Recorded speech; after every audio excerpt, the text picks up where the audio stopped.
Pada video kali ini, saya akan bahas mengenai heading pada HTML.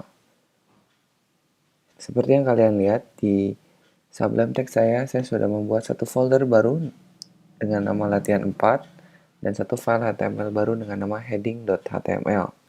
Di dalam HTML ini, saya sudah membuat 6 buah heading. Ini adalah heading yang dimiliki oleh HTML, mulai dari H1 sampai H6. Yang mulai dari heading dengan level tertinggi yaitu H1 dan heading dengan level terendah yaitu H6. Ya, kalau kita lihat hasilnya seperti ini.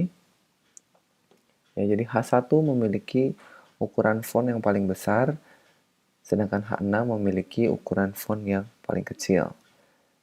Tapi yang harus kalian pahami pada heading ini adalah kapan kalian menggunakan salah satu dari heading ini. Cara paling mudah adalah dengan membuat hierarki kepentingan. Misalnya begini.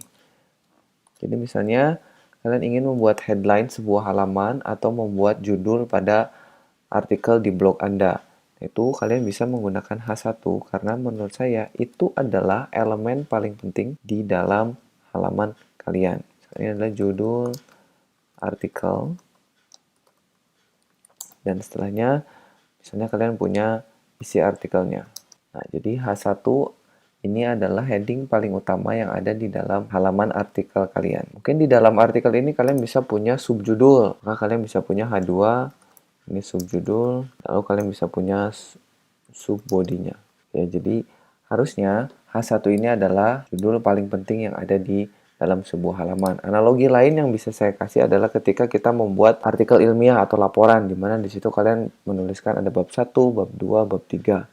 Nah, judul bab itu bisa kalian anggap sebagai H1 dan subbab misalnya 1.1 itu bisa kalian anggap sebagai H2. Lalu jika subbab tadi memiliki sub-subbab misalkan 1.1.1 itu kalian bisa gunakan H3 dan seterusnya. Ya, supaya lebih jelas, kita bisa lihat contohnya. Misalnya saya buka detik.com. Kalau kalian lihat di halaman utama detik.com ini banyak sekali judul artikel ya. Yang pertama adalah ini. Lalu misalkan di bawah lagi kalian bisa lihat banyak sekali judul-judul artikel yang sebelah kiri, di tengah dan di sebelah kanan. Nah, kalau kita lihat sepertinya judul paling utama adalah yang berada di headline ini ya. Kalau kalian pengen lihat apakah headline ini dibuat dengan menggunakan H1 atau tidak, kita bisa gunakan fasilitas di Google Chrome yang namanya Inspect Element ya. Kita bisa klik kanan, lalu kita pilih Inspect Element. Nanti setelah muncul di bawahnya seperti ini, kalian bisa klik tanda kaca pembesar yang sebelah kiri.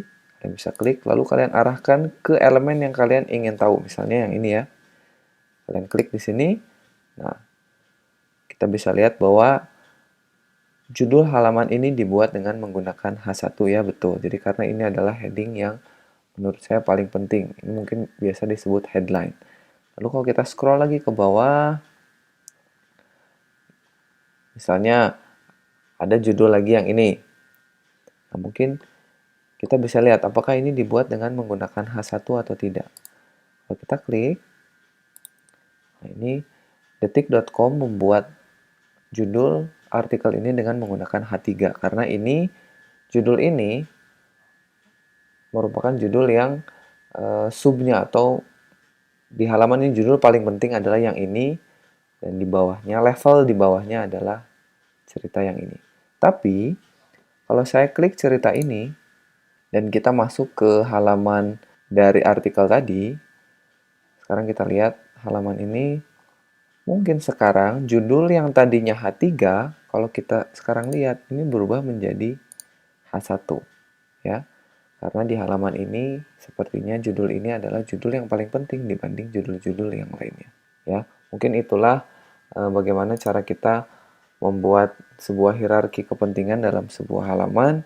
Bisa coba gunakan H1, H2 sampai H6 tadi, lihat bagaimana bedanya. Masalah style, ya masalah style itu kita bisa capai dengan menggunakan CSS. Jadi jangan khawatir kalau misalkan nanti kalian membuat heading 3 itu lebih besar dari H1 yang tidak apa-apa. Asal kepentingannya tadi heading 1 itu lebih penting daripada heading-heading di bawahnya. Baik, sampai di sini dulu video kali ini. Sampai ketemu di video berikutnya. Saya Sandika Gali, terima kasih.